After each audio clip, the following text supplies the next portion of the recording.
गौतम बुद्ध ने अपने वचन में कहा है, अगर हम आत्मा और परमात्मा पर विचार करते हों, विश्वास करते हों, इसका बहुत मूल्य नहीं है।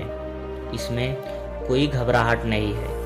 घबराहट केवल एक ही बात से हो सकती है कि आपको अपना दुख दिखाई न पड़ा हो। जिस मनुष्य को अपना दुख दिखाई पड़ रहा हो वह कभी धार्मिक नहीं हो सकता है। इसलिए धार्मिक होने की पहली शर्त है दुख दर्शन, दुख का बोध, दुख का दिखाई पड़ जाना। और अगर कोई आंख खोलकर देखेगा तो चारों तरफ दुख के सिवाय उसे कुछ भी नहीं दिखाई पड़ेगा। अगर कोई अंत दृष्टि को लाएगा तो सारा जगत दुख का एक सागर मालूम होगा। और साथ ही यह भी मालूम होगा कि जो दुख की जंजीरें हमें बांधे हुए हैं, जो दुख की दीवारें हमें घेरे हुए हैं, जो दुख की कांटे हमें छेदे हुए हैं, वो सभी हमारे अपने लगाए हुए और बोए हुए हैं। पहली बात दुख दर्शन, और दूसरी बात है इस बात का दिखाई पड़ जाना कि दुख मेरे ही कारण है। तो उस दुख से मुक्त नहीं हुआ जा सकता। जो दुख मेरे ऊपर आता हो, मैं जिसे बुलाता नहीं, मैं उससे मुक्त कैसे हो पाऊंगा? मैं मुक्त भी हो जाऊंगा, वह फिर आ जाएगा। अगर दुख मेरे कारण आता हो तो इस जगत में कोई दुख से मुक्त नहीं हो सकता। इसे स्मरण रखें। दुख से मुक्त होना तभी संभव है जब दुख मैंने बनाया हो, जब दुख मेरे कर्मों का परिणाम हो, तो ही दुख से मुक्त हुआ जा सकता है। अन्यथा दुख से मुक्त नहीं हुआ जा सकता। जब दुख हमारे ऊपर आता हो तो हम मुक्त हो भी नहीं पाएंगे। अगर दुख ऊपर से आने वाली घटना हो तो इस जगत में मनुष्य के लिए कोई आशा नहीं है। आशा एक ही है कि दुख हमारा निर्मित हो, हमने बनाया हो, हमने बुलाया हो। अगर दुख हमारा बुलाया हुआ मेहमान हो तो हम दुख से मुक्त हो सकते हैं। हम उसे बुलाना बंद कर सकते हैं। हम उसके निर्माण के सूत्र विलीन कर सकते हैं। हम वे कारण अलग कर सकते हैं जिनसे दुख पैदा हो सकता है। चलिए हम आपको एक कहानी के माध्यम से समझाने की कोशिश करते हैं। बहुत पुराने समय में एक बड़े राज्य में एक अद्भुत कुशल कारीगर लोहार था। उसकी कुशलता की ख्याति दूर दूर के राज्यों तक थी। उसका बनाया हुआ सामान, उसकी लोहे की चीजें दूर दूर तक ख्याति को उपलब्ध थी। दूर दूर के यात्री उसके यहाँ सामान खरीदने आते थे। फिर एक बार उस राज्य पर, जिसका वह लोहार निवासी था, आक्रमण हुआ तो राजधानी पराजित हुई।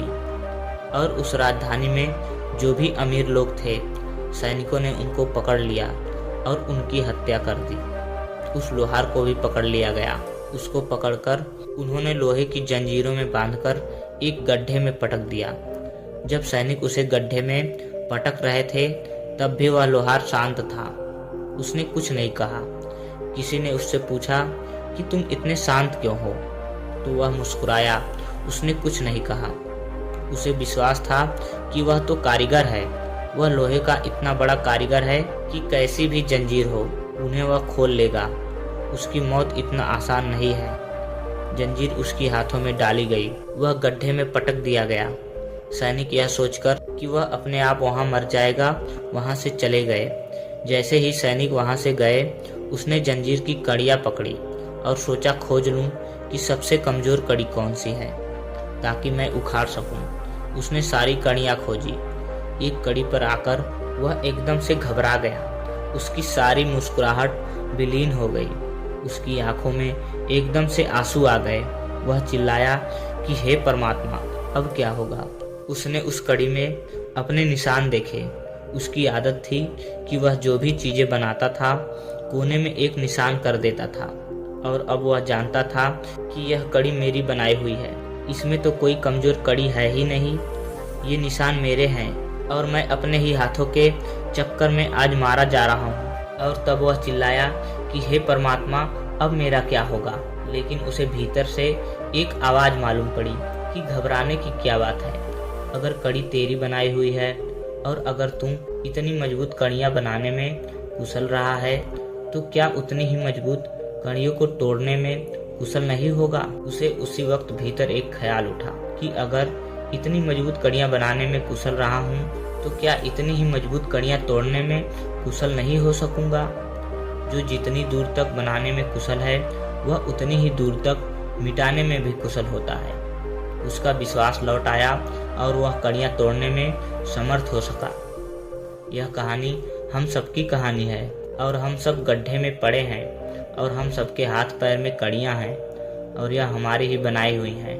और अगर गौर से देखेंगे तो किसी न किसी कड़ी पर आपको अपने निशान मिल जाएंगे।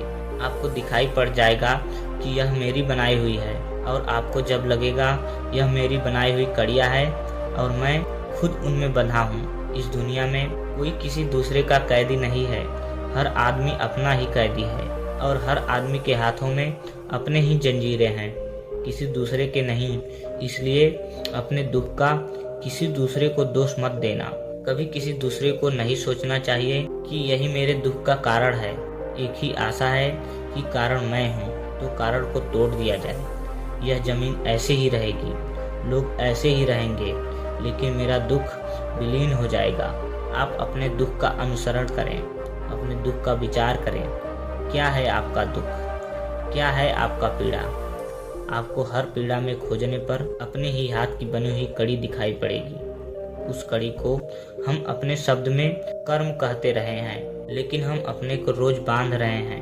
हम प्रति क्षण अपने को बांधते जा रहे हैं। प्रति घड़ी जो भी हम कर रहे हैं, जो भी हम बोल रहे हैं, उससे हम अपने आप को बांध रहे हैं और उस बंधन के माध्यम से हम आने वाले अपने जीवन के लिए कड़ियाँ पैदा कर रहे हैं। 24 घंटे हमारे भीतर जो लोहार है वह कड़ियाँ ही बना रहा है। 24 घंटे सोते भी और जागते भी। ऐसा नहीं है कि केवल आप जागते में ही बना रहे हो, आप सोते में भी बना रहे हो। स्वप्न में भी आप घृणा कर रहे हो, मोह कर रहे हो। स्वप्न में भी आप हत्या कर रहे हो, स्वप्न में भी आप मार रहे हो, काट रहे हो। हम जागते में भी कड़ियाँ बना रहे हैं, हम सोते में भी कड़ियाँ बना रहे हैं। हम 24 घंटे कड़ियों को गूंथते चले जा रहे हैं। एक दिन ऐसा आएगा कि यह कड़ियाँ इतनी बड़ी हो जाएंगी और आप इतने छोटे हो जाएंगे और कड़ियों का पहाड़ हो जाएगा और उस पहाड़ के नीचे दबे हुए आप तड़पेंगे। यही है दुख। दुख और कुछ भी नहीं है। हम एक पहाड़ को अपनी छाती पर खड़ा कर लेते हैं, उसके नीचे फिर अगोनी में, उसके नीचे फिर संताप में चिल्लाते रहते हैं और उस पहाड़ के इधर उधर जाने का रास्ता नहीं पाते। वह पहाड़ इतना बड़ा हो जाता है और हम बहुत छोटे पड़ जाते हैं। जैसे कोई आदमी रोज एक पत्थर उठाकर अपने से बांधता चला जाए। साल में 365 पत्थर बांध ले और 10 साल में हजारों पत्थर बांध ले और 70 साल की उम्र तक इतने पत्थर हो जाएं कि वह हिल भी न सके और डुल भी न सके। ऐसी ही हमारी स्थिति है। हम अपने आप को एक दुखों का पहाड़ बना रहे हैं। दोस्तों, आशा करता हूँ इस वीडियो से आपको जरूर कुछ सीख मिली होगी। वीडियो अच्छी लगी हो तो लाइक कीजिए और हमारे चैनल को सब्सक्राइब कीजिए। मिलते हैं एक और नई वीडियो के साथ। तब तक के लिए जय हिंद, वंदे मातरम।